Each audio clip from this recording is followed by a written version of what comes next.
Dear friends, please take your seats. We're ready to start our plenary session, which is called The Potential for Development, Redevelopment of Industrial Areas as a Way to Space-Effective City. Space-Effective City has become a common urbanist mainstream stipulated by Habitat Resolution of the UN, recommendations of the Commissions for the City and Urban Development of OECD, many different organizations and agencies.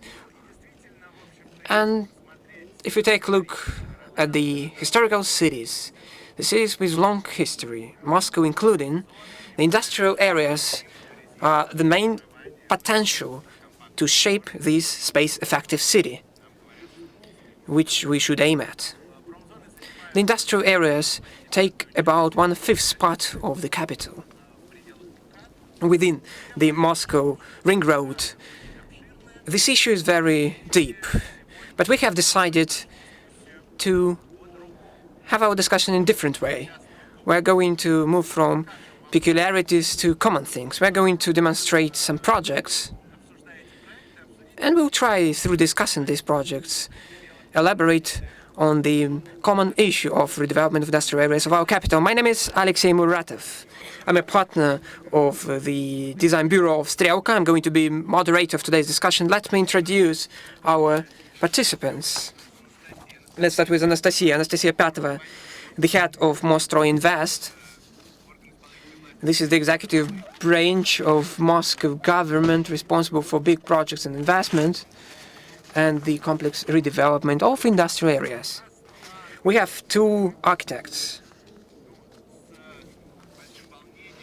I'm very privileged to introduce Pierre Demiron, the partner of and founder of architectural workshop Herzog and Demiron, a globally famous workshop, according to some ratings, the best workshop globally. We are very proud and very, very privileged to welcome such a distinguished guest at our panel discussion. Mikhail Khvisko,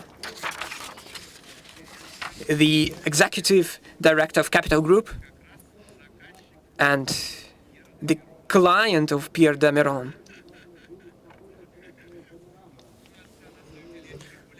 We have a regulator, client, and architect in development.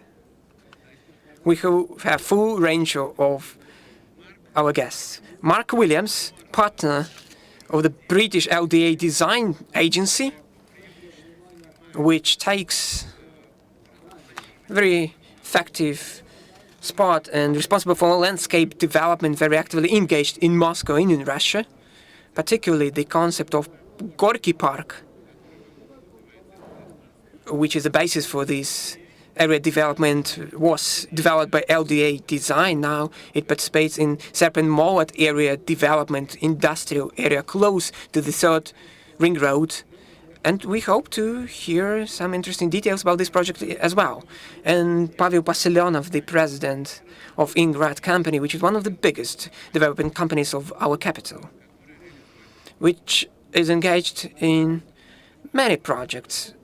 I think Pavel is going to tell us about very interesting and unique project, but a little bit later. Let me give the floor to Pierre Demiron. I also will stand up as I... Hello, thank you, Alexei. No problem. Thank you, and thank you for being here, and thank you for inviting me. Yeah, for us it's very important to have this talk to people, because we are not just in our offices and do our job. Also, what is important is to have good clients. You know, you can have as good architects as you want, and don't overestimate architecture and architect. But you need also good clients, whether it's a private, whether it's a city, whether it's a society. I see even our big client, or our most important client, are the people. And it's very short today. Tomorrow I can be a little bit longer. And I choose, it's not covering everything. I just choose a few topics. And of course, this is now what you asked me to speak about. It's the redevelopment, so it's the redevelopment. So it's not the development, but it's a redevelopment of industrial areas, and as a way towards a compact city, which two things which I think quite interesting as topics. I show you 3 HDM examples parallel. There are in London, in Hamburg, and one here in Moscow. So 3 cities, 3 centers of the city, and you see in red where the projects are located. Those are former industrial areas, industrial buildings. So it fits to our topic. So you see Bankside in Southwark in London. You see in Hamburg the Innerhafen, and in Moscow Battersea Brewery. So again, those were industrial buildings that are being kept. That's very important. It's not tabula rasa solutions, but for all the 3, the existing building, the existing industrial building was key for the project, was like the base, in the best way, the base of the project. So you see the power station from the 50s left in London across the River Thames, then the warehouse in Hamburg, and the brewery here in Moscow. What it is, we understand here that in those examples, sometimes you have other examples. That's why I'm saying it's not just covering all the work we are doing, but this is one of them that through or in an industrial area, you have a landmark. You create a landmark. You create a landmark with this existing building, with those existing buildings. And you know them, certainly Tate with the bridge that leads to the city of London, north of it, and Hamburg with the storage building you see on the base, in the best way, the base of the project, where the project, the Philharmonic Hall, the glass building, is on top of the storage building. And then on the right, Battersea, also I think quite a unique project, which has its base on heritage buildings. Then, from an industrial area to a landmark, and to a landmark as a cultural institution. Again, in those cases, it was important that the cultural institutions went where there was the industrial site. Like for the Tate, as a contemporary museum for contemporary art with exhibition spaces, in Hamburg, concert hall, and here in Battersea, to have a very broad cultural proposals to bring a lot of things, dancing, music, food, in the broadest way, culture to the site. We also believe that talking of compact city, we think that in our times we don't follow anymore the maxims of the modern times, which had a separation in their head. You live here, you work here, you have the cultural institutions, the museum, the concert hall is there, in between is green, and a lot of distances between the different functions. Separation was the topic. I think that concentrating, making a compact city brings also much more people together and brings a lot of functions together. Similar to a medieval city where also everything was within the walls that protected the city. So it is multifunctional. So it's not only a concert hall, it's not only a museum for contemporary art, it's not only housing, but there are also restaurants, shops. In the case of Hamburg, there is a hotel, there are apartments, there are shops, etc. And it has become, and at least we can pretend this, or because the datas, where is he? The datas prove this, that it is highly visited. And I'm sure that also for Battersea, Michael, this will be the case. So highly visited landmark, as you see here, with millions of visitors, 6.8 visitors a year as visitors for for Tate, 10,000 visitors since the opening of the plaza in Hamburg, since 2 years. And I'm sure also for Badevsky this will be the case. This will be very attractive, again, because of this multifunctional program. So the turbine hall is not the museum itself. The turbine hall is the biggest, the largest covered space, I can say so, I think, in London. So it attracts people who may not even have the intention to go to the museum. They just think they can hang around in front of the building, but they can also hang around in the turbine hall. Same for Hamburg, where we said that the building is not only for the people like London Tate, not only a building for the people who go and want to look at art or to listen to music, but for everyone. For everyone, this is a very important aspect of those projects. And for me, almost a condition to make those projects, so that it is not only a building for, let's say, an elite or the upper 10,000, but everyone can go to those places. And then a next point is that those highly visited places have had an upgrade of their neighborhood, which was like run down in the case of London, or also for Hamburg with the Hafen City. This was a monofunctional area where no one could go. It was not public. So those buildings had an impact not only in the building itself, but also around the building into the neighborhood. Again, I think for rejuvenating or revitalizing parts of the cities, this is a very important topic. And not only this, and again, those buildings, what do they have? They are all along a river. They are just close to a river. So it's not only a desindustrialization of a site, of a brewery, of a power station, or of a storage building, and converting it into a new function, but it's also a desindustrialization of the riverfront and of the rivers themselves. And so we highly believe that those buildings, they trigger this interest and this activity along the rivers and on the river too, on the Thames, the Elbe, and the Moskva River. And talking of this, again, I think this is quite important as an identity for a city, for Hamburg, for London, and for Moscow, is the river itself. And I can give you a small example of my hometown in Basel, Switzerland, where we also are located along a river. And we had in 86, which has also to do with industrialization, we had a real disaster. Because there was a big fire and all the chemical, they went into the Rhine, all fish were dying, 86, and Sando, Novartis, and Roche, so the big multi-national companies, they refixed, they cleared the Rhine, and now this is, every year, we have 10,000 of people who swim down the Rhine, and also are chilling along the Rhine. And I wish this for Badevsky.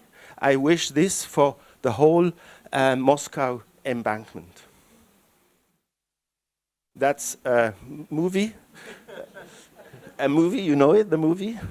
And this is existing. This is not a movie. So this is the beachfront, Badevsky. And we made also for Badevsky a proposal to have a public bath in the river. That's the last image. Thank you. Oh. Bravo, bravo. Thank you very much, Pierre, for this very interesting and rich presentation.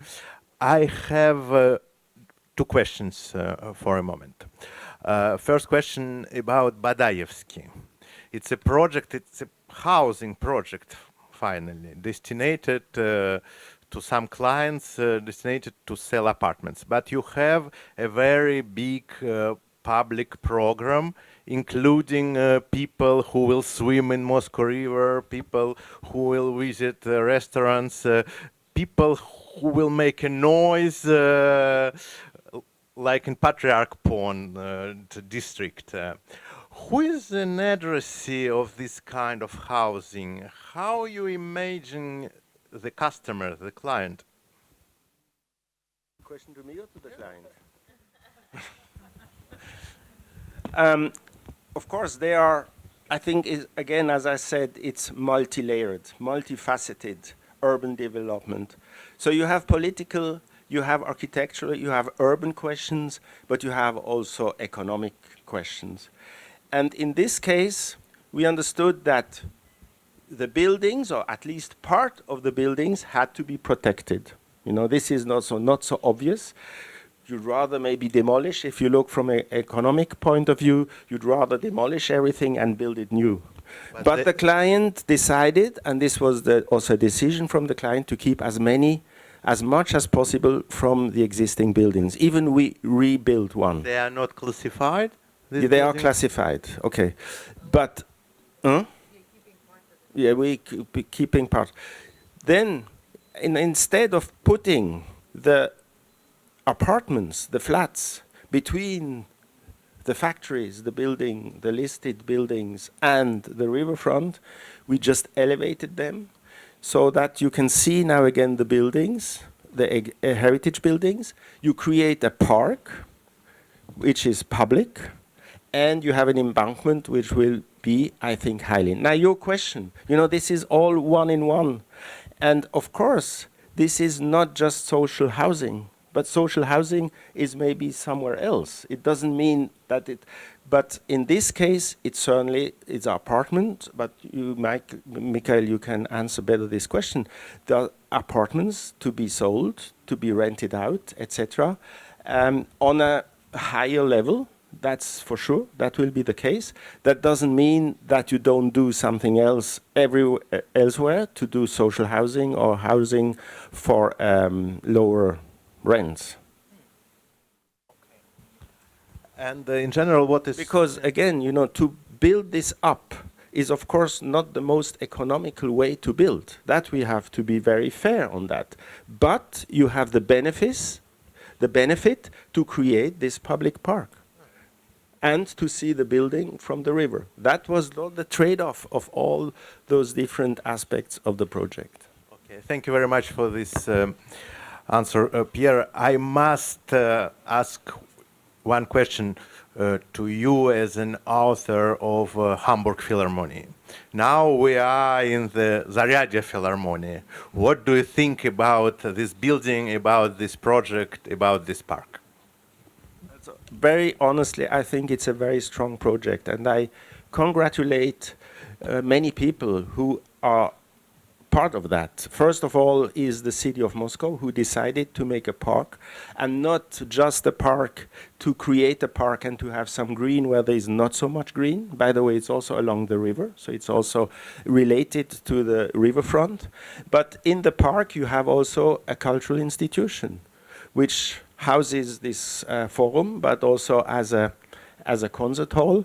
And for me, the most important is that this building or this park is attracting a lot of people. And I haven't heard the concert yet for the concert hall, so I cannot tell you really seriously what I think about. But also what I would say is that you have here also different scales. And I very much appreciate also the small churches, which are, by the way, also history building. And to have those different scales in the same spot, I think is very important for us as human being in the park, being in this three-dimensional, in this four-dimensional, if I include the time of walking and of looking in those environment. This is a very important element. Also, how would you say, the platform is interesting because there are often things that have not a use, you know, as a concert hall or an office building. It's just there. I often compare those things with the Eiffel Tower, which is also has no use, but has become a landmark for Paris. And I think this can also become that status. Thank you very much, Pierre. Thank you. Теперь переходим... Now we switch to Mikhail Khvisko, who is going to continue the topic of Battersea Brewery. Michael, do you have a presentation? Так, я не знал, что можно вставать. Можно вставать, можно сидеть, как удобнее. Ну, However you feel most comfortable, you can stand up, you can sit down, whatever suits you. Well, we didn't.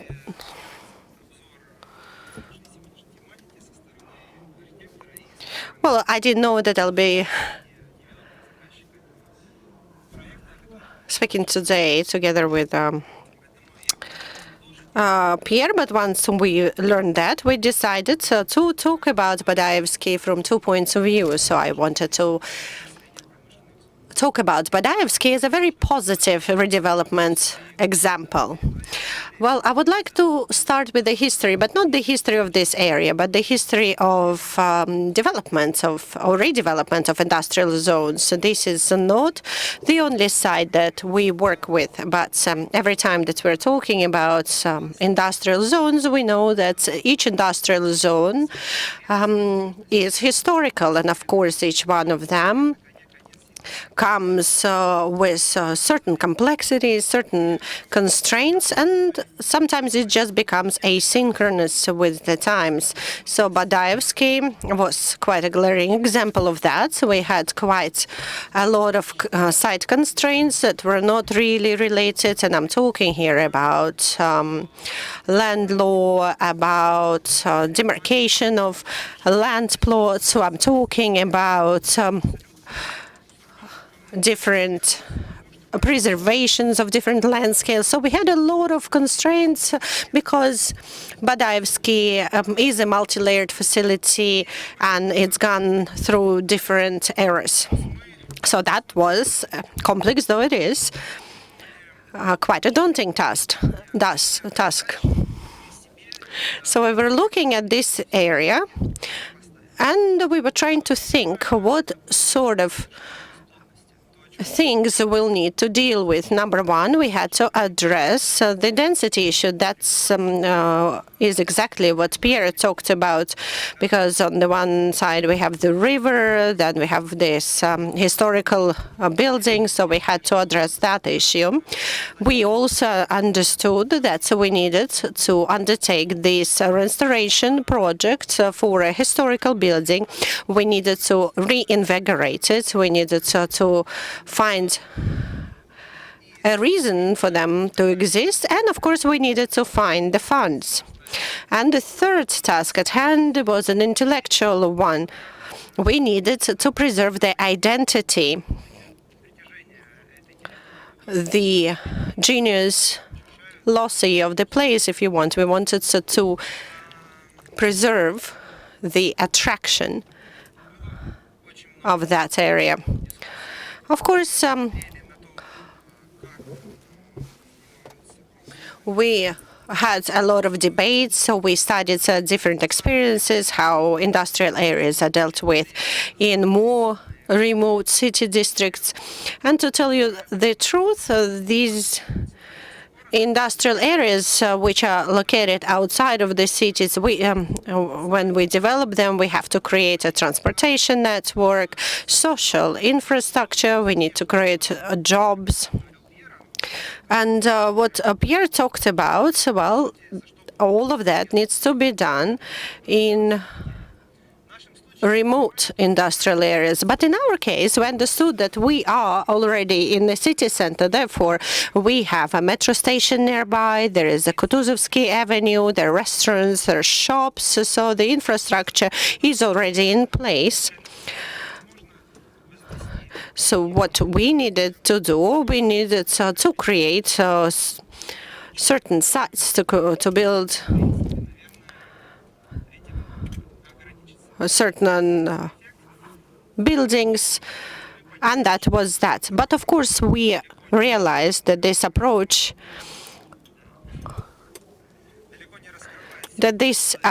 wouldn't help us to unlock the full potential of this area, especially if you think about the international experience as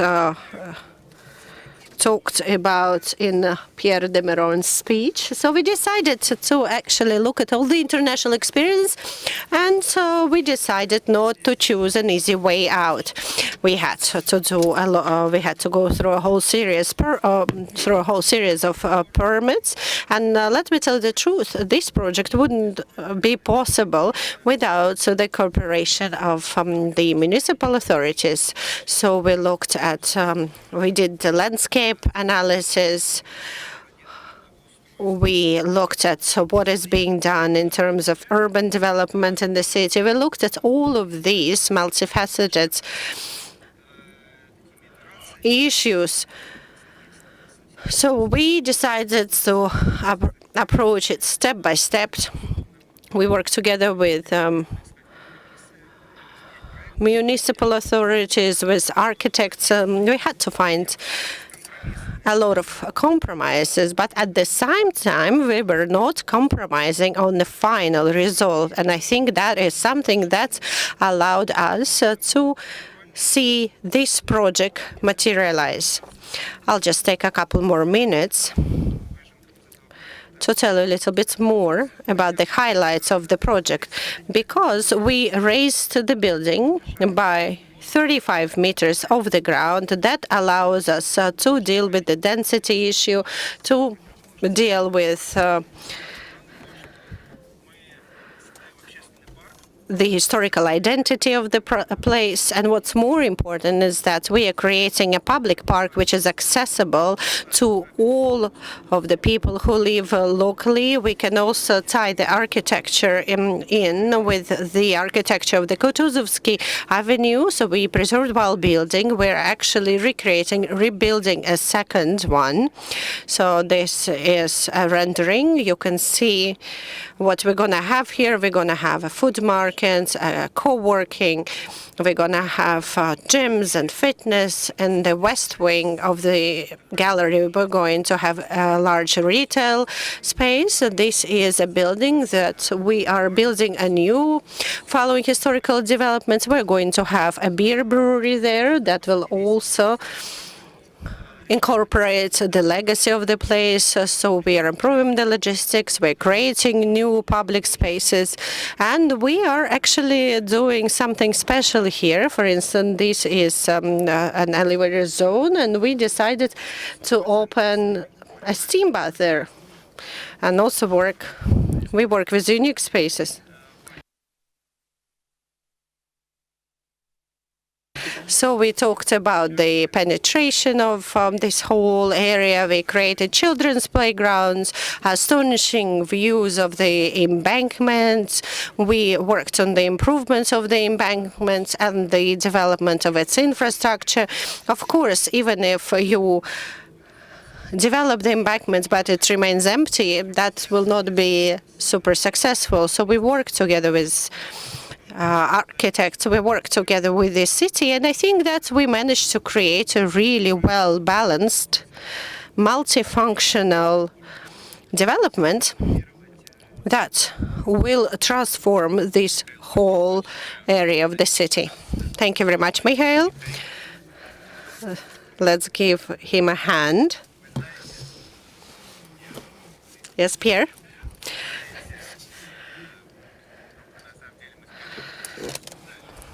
You probably know that we discussed this project with the colleagues, and it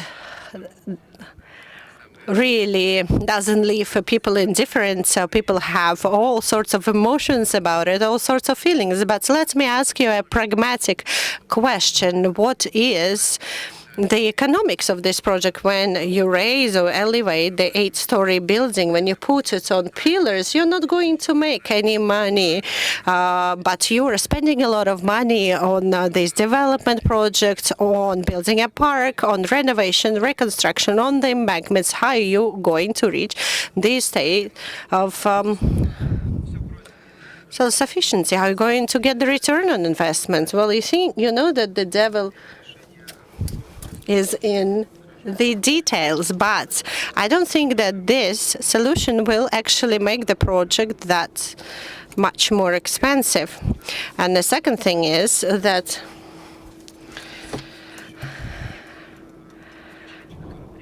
the developers think that the restoration of the historical landmark is something that will generate them a lot of cost, but of course we are raising the building up. We make sure that people have a clear line of view, and these are all the functions that we believe will generate profits. It's a bit more, of course, than just painting the facade or repairing the roof. But I think what's more important here is the responsible attitude to a historical landmark. Thank you very much for your answer. And let me give the floor to Mark Williams, the director and partner of LD Design. Mark will tell us about the LD experience in redevelopment. Okay. Just for difference. So I'm going to talk you through one project in detail, which is Battersea Power Station, but also just start with something that I thought was kind of interesting, just reflecting on the work that we've done in London, but also in Moscow. And that is that we start with each project thinking about landscape. And landscape means lots of different things to different people, but for us it means far more than just green spaces. It's actually thinking about creating places where people belong. So it considers the social landscape, the economic landscape of the place, but also the cultural landscape of the place. One of our first projects that was regeneration in London was the London 2012 Olympic Parks.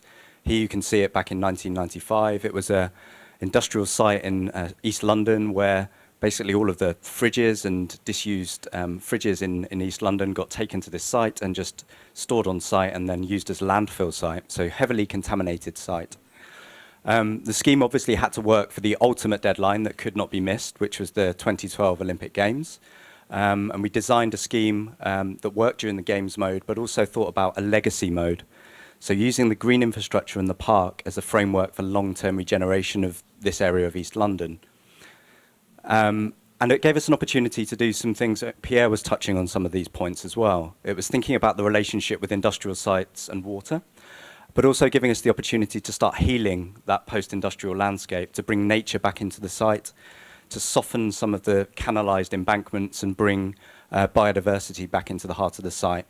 And the soft embankments that you can see there have allowed additional attenuation capacity in this tributary to the River Thames that's removed flood risk for 1,500 homes further down the Thames. It was also a park that gave a legacy and a framework for community to develop around that, including residential, but also 3 schemes that we've been working on. The lessons from those are, Here East is now the digital quarter in East London. The lesson we learned here was that think innovatively about how you can convert buildings, how you can provide flexible space, but also how you can provide a space where innovation can take place. You can encourage startups to find a home there. This was actually the communications building during the Olympic Games that's now been converted into a home for digital companies. At UCL, which is just south of the Olympic Stadium, we've just secured the planning consent for a new campus for UCL. And the Mayor of London was on site yesterday putting a spade in the ground, starting the first phase of this. We're also working on the Cultural Quarter in Stratford, which is the biggest investment London has made in culture since the 1950s. It's a new home for the BBC Music Recording Centre, Sadler's Wells, and also the V&A are going to be moving into this location as well, with residential above. Turning to Serpa Mollet, so I know you'll have a lot of questions about the architecture on this, which you've already warned me about, which I think is a bit of a mean question. But our role on this was to look at the vision for the site, starting with a landscape architect's view of that. The idea of bringing a park into the heart of a post-industrial site was quite exciting for us. The idea of thinking about retention of buildings wasn't as possible on this as some of the other sites we're looking at. The contamination and the viability issues stacked against the project. But it's now on site delivering homes, 10,000 new homes, with the central park at the heart of that. The architecture, as you're implying, may not be to our taste, but our role was to start to put in place some of the major issues which we think contribute to great places, and that is public realm, parks, and the interaction between the ground floor uses and those public spaces. So now in a bit more detail looking at Battersea Power Station. So many of you will know this as an iconic building in London, a former power station. It then sat vacant for many, many years. It was only really known for the album cover by Pink Floyd. And then proposals came forward for multinational investment to start delivering high-end penthouses. Now, our role on that back in 2013 was start to think about how you can, yes, deliver the economic requirements for the penthouses, but how you can also create a place. And our fundamental starting point with that was how you engage with communities at the outset of a project. So, private developers make significant investment, but there's very little trust in private developers in London from communities. So our starting point was to actually show the community that change was coming, but change wasn't something to be scared of. It could be a positive thing. And the early intervention we made was a very simple, modest intervention. In the UK, we love our gardens, we love a lawn space, and a very simple lawn was put in front of the Grade 2 listed building that began to attract visitors to the site. So during the weekends, 40,000 visitors were coming to our temporary pop-up park with a whole programme of events. Taking it through into the detailed design and delivery, we've used reminders of the past and the history of the site. From the very smallest details, you can see here the geometry and the line work on the side of the chimney stacks are then used on something as simple as the bins that are in the public realm. Now taking you up to the current day, with the site up and operational. A key thing with this was working with the development's in-house team who curated a program of events long-term for the site. So every day of the week you can go and see something happening at Battersea Power Station, allowing the surrounding communities to come into the site. Another critical thing was thinking about how we can try and protect the idea that innovation and startups could be attracted here and independents can find a home. Trying to protect the site against the market forces in the economics of a place that as somewhere becomes more successful, the startups and the independents get driven out as the rents increase. So under the rail arches, we've got some of the cheaper accommodation for independents and startups. At present, there are 500,000 visitors per year at the site. Early phases are starting to be occupied. And the latest news, Apple are going to be taking floor space in the building. 1,500 employees from Apple from their various offices around London are going to be consolidated at Battersea Power Station. And the estimates are that visitors along this part of the Thames will start to hit the 2 minutes, please. I think that's almost the last slide, so it's good timing. And always, one thing we learnt on this project was always to just expect the unexpected. When you're working on long-term regeneration projects, you need to start from day one, always bring people into the site as early as possible to gain trust in the local communities, and even expect a mermaid. So in London, we even proved that mermaids are real, and they do exist. So. Okay, thank you very much, Mark. Thank you to speak a little bit about architecture of Serpemollet, but I am very curious about this project, and the question will be about it. Okay, I understood that you don't really so like this high density, little bit Soviet microrayon style project. But why we can say that this is a brownfield project? Because it's look like greenfield. How you try to reveal the identity of the place? It was, I think, a focal point of Badaevsky, and how it works in Serpemollet case. Well, as I said, we were slightly restricted by the points that I think the other panelists have made about viability, overcoming heavy contamination. So in many ways, we were trying to sort of restore the landscape, allow desire lines to be carved through the sites that take people to metro stations. Also, the landscape framework was thinking about how you connect with the world beyond the site, so opening up view corridors to landmark buildings within the surrounding area. In an ideal world, if the economics are in place and it stacks up, retention of the buildings is, always a preference to add character. But in that instance, it was difficult. So it may look like a greenfield site, but actually what we're hoping to create is something that sits within a green framework, but is an authentic place long term. Okay, thank you very much, Mark. Переходим к другому. We switch to a very interesting project, a very interesting, unexpected neighborhood Pavel Pasilonov, the CEO of Ingrad company, is going to brief us on how, on the one hand, you can engage in the redevelopment of oil terminal. This is a jet fuel storage facility, and to create the housing close to football pitch torpedo, which is not a very easy task. Many things have been mentioned by our colleague. I would like to be brief, and I'll try to do my utmost and to elaborate on the unique features of this project. First of all, the main peculiarity at the industrial area with the historical heritage as well.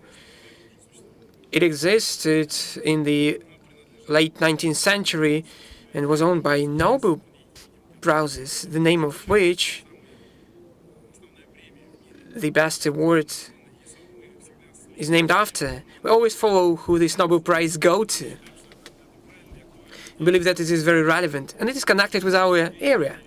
But we thought that it was not enough.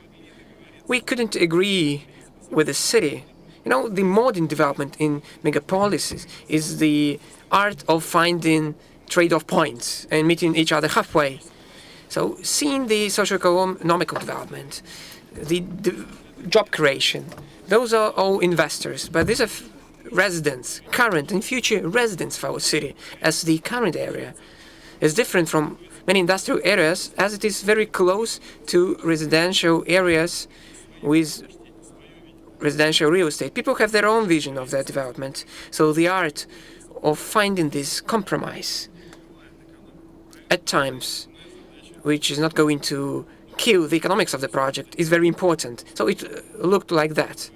So the football pitch was very close, and we thought it is very important to include, and this is the main task for any developer, to include the area of not 10 hectares for industrial areas, but 50 hectares, including the stadium, football stadium, which was built in 1965 with prominent players. We had to look into the opinion of these Torpedo Football Club fans, and who expressed their own attitude to the development of this area and to the stadium itself. So all the above mentioned took about 3 years to agree on the project, the planned projects, to reach the consensus among all the stakeholders. So as a result of the plan, we were absolutely satisfied. Not only we were satisfied, but we were in constant dialogue with fans, with the residents, and with the city. So we managed to allocate responsibility, the scope of activity, and opportunities among us and the city. So the project is being implemented, and it is interesting not only locally, but for the whole city itself. Since apart from the reconstructed, redeveloped stadium, we do invest a lot in a new modern stadium. This is a new concept which was introduced to the fans, to the residents, and to the city, to our society. So we bought the land point which we provided to the city free of charge to have a highway road to the center. So we have special recycling facilities, not working locally, but for the whole city. Is going to be a hospital, which we are going to finance together with the city. This allocation of costs gives us a fantastic synergy effect to implement such types of projects. What is important for us? We made one extraordinary step. Adopting the design project, we looked into the product created by us. Over the period of time, we acquired new skills and competencies. Our philosophy changed. And we understood that what had been done did not comply, was not in line with what our vision is today. And we decided to redesign the development of the residential area, and we got a new project. Now we're building the first tier of this residential block, and the first stage of the sport infrastructure is a center to attract people. According to our logic, this sport element is not only about sports. This is the point to attract people not during the sport events, but for cultural events, concerts, exhibitions, everything actually.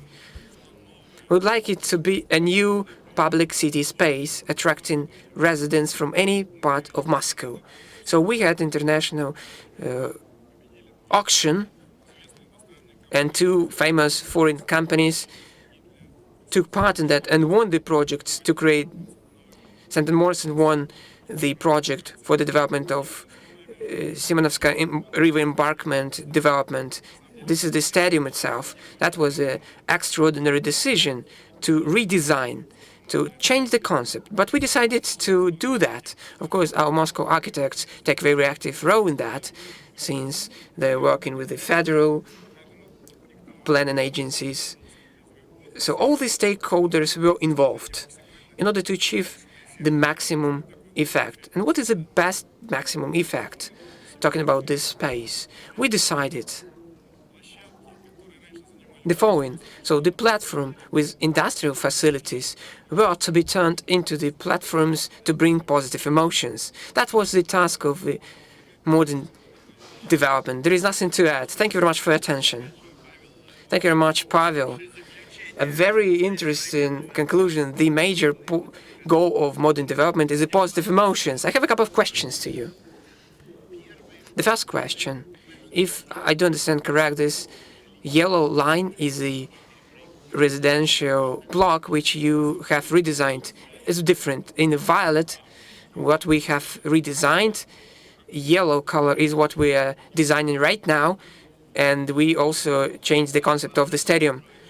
So how much residential blocks do you need to build in order to be economically feasible? This is stated in the feasibility study. How many square meters we were allowed?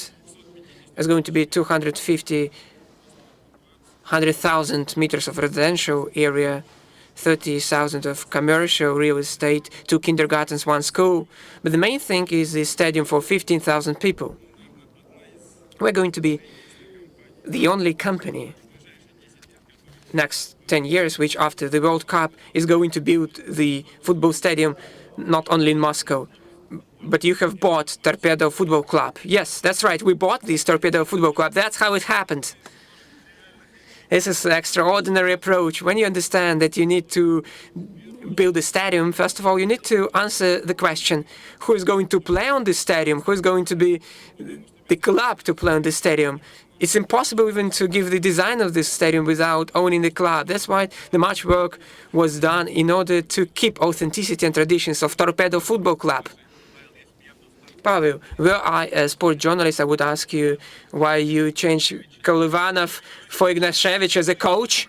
But now we're talking about different things. I'd like to ask you and Pierre one common question. Pierre, as you know, is the author of the most famous stadiums, Allianz Arena in Munich, Beijing Nest Stadium, the project of Chelsea Stadium, Bordeaux Stadium, Basel Stadium.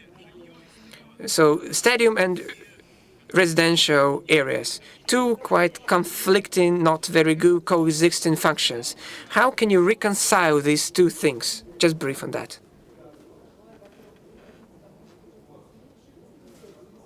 I think there is also here not like just one answer. If you look at, you mentioned Chelsea Stadium, you can also mention Anfield Road. So English stadium have been built within urban areas, within housing areas. That's part of their culture, the football, the team. And you know, the game is only once a week maximum, not more. So either you live, you know, this has to do with everything. You know, also when you live along the river and you have parties or you have music, then you may think this is your decision where you want to live. You know, you can go further out if you don't want that. And then if you are close to the river, you have a new apartment and you are close to the stadium. I would have not a problem with that, not at all. On the contrary, I think to mix and to bring things together, as I tried to explain, is much more interesting for our contemporary city rather than to separate. Ну вот существует же так. You know, there is a phrase. It's me, the medicine is important, but you need to understand how much medicine you should take. When we faced this opinion that the stadium can somehow disturb the city environment, so we decided to have the international auction to share the foreign experience, and we had the assistance from the design bureau of Strelka. We just moved around the cities, worked how the best practices worked, and we understood that the stadium helps urban development if it is designed in the right way, not only in terms of public transport access. You know, it's just one match per week. Then people have training sessions. At our stadiums, we have special wrestling, boxing schools, any other activities. So we see the stadium not only as a place which generates some negative things, but only positive emotions. We believe that it is going to help the urban development. Thank you very much, Pavel, for your input. Anastasia Pyatova, the head of Mostroy Invest, as a regulator, as the state agency. So you're concluding the results of our today's talk and discussion, how to provide for the interaction of all the stakeholders to reach the maximum effect. What are the obstacles? What is the potential which can be revealed and unleashed? So what are the drivers and leverages? Since all these projects are mostly about PPP,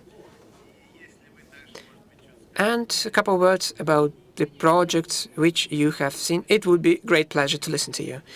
Good afternoon, dear colleagues. Good afternoon to all the speakers. Since we're talking from peculiar things to common things, let me tell you about common figures. As of today, in the old area of Moscow, 17% is covered by the industrial area. If we take a look at the hectares, this is 19,000 hectares.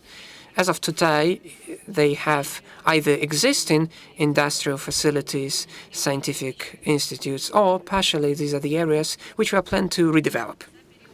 Over the period from 2011 to 2019, we have a special agency responsible for the land development areas, responsible for all the solutions and decisions. Starting 2011 to 2019, we approved 51 projects in 65 industrial areas. This is the area which covers 2,000 hectares, and the potential about 24.5 million of square meters. This is a huge figure. I'd like to emphasize in those decisions we made that the coefficient of residential and non-residential real estate has changed. Now the 50% of the area is going to be for residential area and 50% for the public space. The question you asked about Battersea brewery. So why will people like to buy houses in this area? Because there is a developed public space. It's not when a person comes home, sleeps, and then goes to work. This is a big public space for walking. And you know, Serpent Mall project as well. There is a big area, green area, where people can spend their leisure time.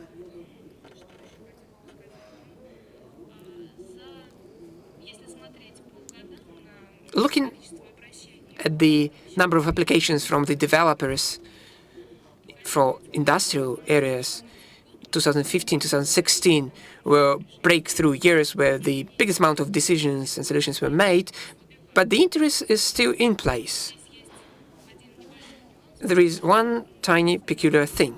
We all know that the city has started the renovation program in all the industrial areas which we are looking into from this perspective of platforms for basic residential areas in these industrial areas. Let's talk about the projects which I would like to mention. I've separated them into three parts. The first part is those projects for industrial areas which we approved several years ago, and they have been implemented, and Muscovites who want to buy apartments are still living. This is the residential block symbol. This is Serpent Mowat area, one of the vivid examples when the area is being developed in multifaceted way.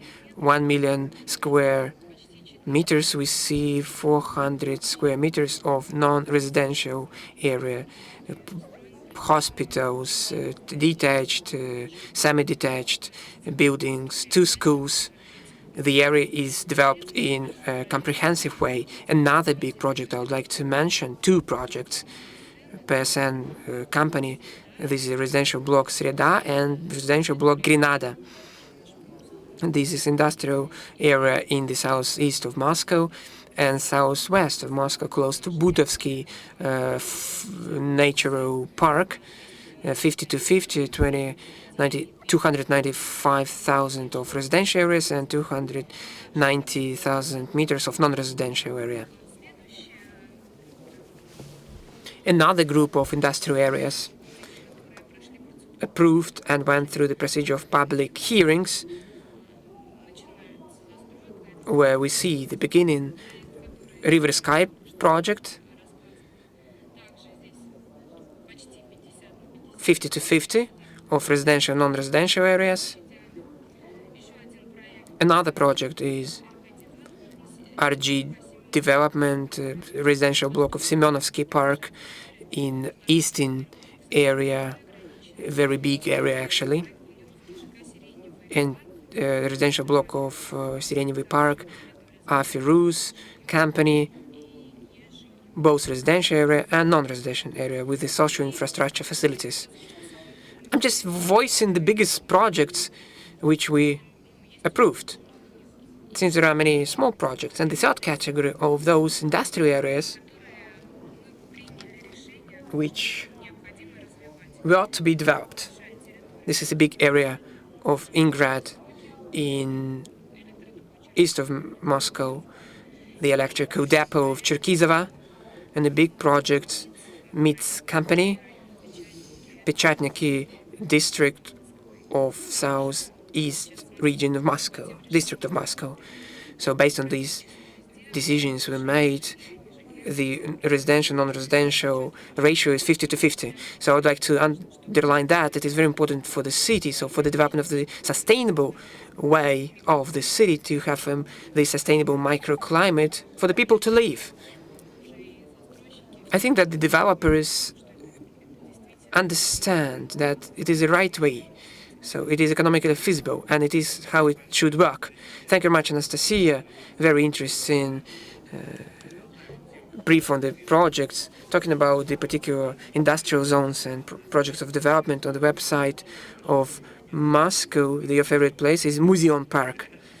Close to Museum Park, there is Red October former industrial area, which has a lot of projects when Mr. Lushkov was the mayor in 2000, even before. So are you planning to do anything in this area, or it's going to look like it is today? We don't have any documents, we didn't have any applications for the redevelopment of this area. It is important to understand that this area is protected from the facilities which are located. When we have any applications, we're going to look into that. Battersea Brewery is one of the examples when we worked with the protection of cultural heritage issue. Dear colleagues, are we ready to have another 5 minutes to listen to the questions from the audience? 5 minutes, okay? So dear guests and friends, short, brief statements or questions.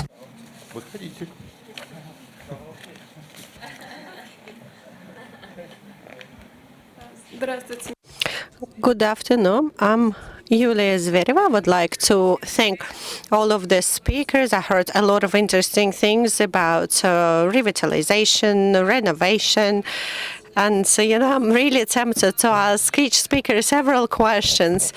But I would also like to repeat a couple of things that Pavel mentioned when he said that the areas have to make people feel good.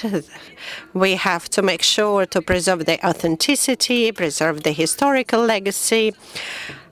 And he also mentions an important thing.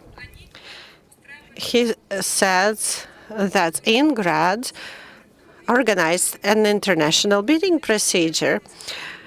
And I would like to ask Mikhail a question. How did it happen that I've never seen this bidding procedures? I wrote my PhD thesis on Badaevsky, and how did I miss it? Because I think before you, we had interest from PIC. It is a very important area for Moscow. So it seems like we didn't have an alternative for this project. So how did you make your choice? Well, you touched upon a very interesting issue. We do organize a lot of biddings, a lot of tenders, including international ones, for different projects that we develop. Badaevsky and the Red October Island. Well, we also had an international contest on the Red October Islands, but I think that Badaevsky is a bit of an exception. What I mentioned in my presentation when I was talking about different constraints that we had to work with. We knew that we needed to address the constraints, but we didn't really know how. That's why we decided to choose one architect so that we can get fully emotionally invested into the process. We wanted to spend all of the energy and our emotional resources to work through all of the constraints, to have a fully fledged discussion with the municipal authorities. And here I have to thank the team from Herzog and Dumoron, because they did a lot. We went through a lot of reiterations. We researched everything that could have been researched, and even more than we could have done had we announced a bidding procedure. That's how we decided to address it, because it was a very challenging project. Are there any more questions? Okay, we have one question here and one over there, and I think that'll be it. Good afternoon. My question is to Pavel. My name is Fyodor Sklar. I live in the Nagorny district. According to the master plan, the GAN plan, we were supposed to have a huge sports project next to Nagorny. But as far as I understand, now there were changes into the land use regulations, so they're going to build a huge residential development there. So I see that you do a lot of things in other areas of Moscow. Are you going to do something for us, for people who live in the Nagorny district? This is just a question from somebody who lives there, but I do like what you've done with the stadium. See, the locals are starting to ask questions. That is a very good question. As I mentioned before, development is an art of compromise. We have to find a middle ground between, all of the stakeholders. If you're talking about the Nagorny project, yes, we are going to have a bit of a sports facility. There'll be a mall and a school, but not a stadium, unfortunately. And there'll be a land plot that will be designated for apartment renovation project. So we have two large-scale projects in Moscow. One is industrial area redevelopment. Another one is old apartment renovation. So we have to do what we're doing now, we have to designate a land plots so that we can build social housing under the renovation. But you will have access to sporting facilities. We are creating the infrastructure there. And we do think quite a lot about the quality of life. We consider all of the scenarios. And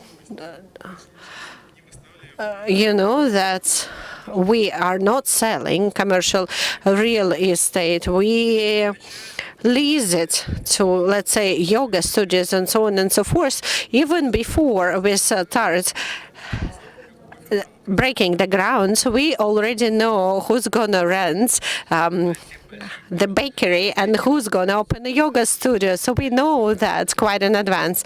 And the last question. Good afternoon. My question is to Mikhail and Anastasia. Continuing this topic of natural reserves, I wanted to ask a little bit about this Battersea brewery. So, because you raised it or elevated it off the ground, it will actually obscure the view of the Hotel Ukraine. So, what you going to do about that? Thank you very much for your question. And of course, so when we did a landscape and the visual analysis, it did generate a lot of discussion. But if you compare the height of our project to other projects, so then it is only 75 meters high. Looking at everything that's located nearby, there's the International Trade Center on the other bank of the river and other high-rises, other high buildings. So if we talk about international approaches that we managed to show today with Herzog Demeron, then I can tell you that our project is within the rhythm of the Moscow embankment. So it looks like a band that's going along the riverbank, and we do have a height limitation of 75 meters.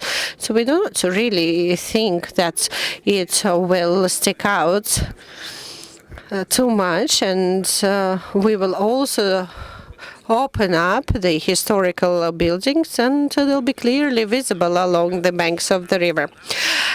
Dear friends, we have to wrap up, but I think the main idea is that when we redevelop industrial areas, so we can actually see a lot of interesting projects come to life, and Moscow is continuing to redevelop industrial zones, and I do hope that all of them will remain socially relevant.